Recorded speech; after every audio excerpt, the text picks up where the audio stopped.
Arestado ang isang delivery rider dahil sa pang-hold up sa isang burger stand sa Quezon City. Ang suspect, aminadong nagawa ang krimen para may ipambayad siya sa utang. May unang balita si James Agustin. Katatapos ng bumuhos ng ulan na makuna sa CCTV ang lalaki nakasakay sa motorsiklo sa E. Rodriguez Avenue, Quezon City pasado alas 2 sa madaling araw ng Biyernes. Ang lalaki ng hold up pala ng burger stand. Sunod siya nakita sa CCTV na lumiko sa Balete Drive. Traumang idinulot ng insidente sa 34 anyo sa babaeng empleyado ng burger stand.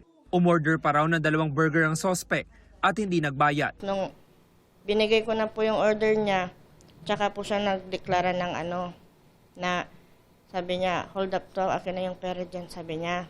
Tapos nung una po, tinatanggi ko po na walang pera sir, wala pa pong benta, gano'n. Tapos babarilin kita at gano'n niya. Nilabas niya lang po yung baril tapos nakatutok po sa akin. Doon ko na po binigay yung pera. Tapos nagmakaawa na po ako na wag po kasi may mga anak po ako. Natangay ng suspect ang halos 5,200 pesos na kita ng burger stand. Ang masaklap, ibabawas daw ito sa sahod ng biktima. Nahirap po sa akin sir kasi isang buwan ko po inantay yung sahod tapos pagdating po ng sahod wala rin palang matitira. Sa ginawang tracking ng pulisya sa mga CCTV, nasundan nila ang suspect hanggang sa paghinto niya sa isang tindahan sa Marikina.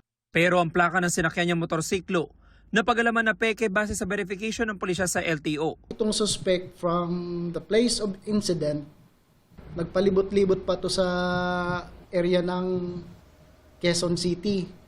Then, nagkaroon kami ng break nung nagpa-cash in siya sa e-wallet niya dun sa may bandang Marikina. Nakuha natin yung number niya.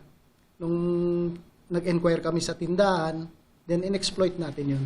Kahapon naaresto ang 42 anyos sa suspect sa San Jose del Monte, Bulacan matapos siya dumalo sa kaarawan ng Kaana. Nabawi ang ginamit na gun replica, motorsiklo at mga peking plaka.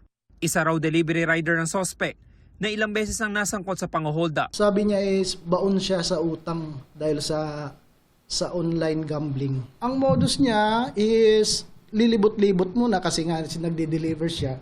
Pag talagang parang okay na hold upin, tsaka niya tutuluyan. Bumira na siya sa Cainta, sa Marikina, sa QC.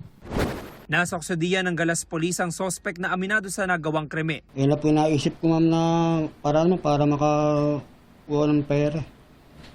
Ba't kailangan mo ng pera? Kung babayad nga po. Sa utang po.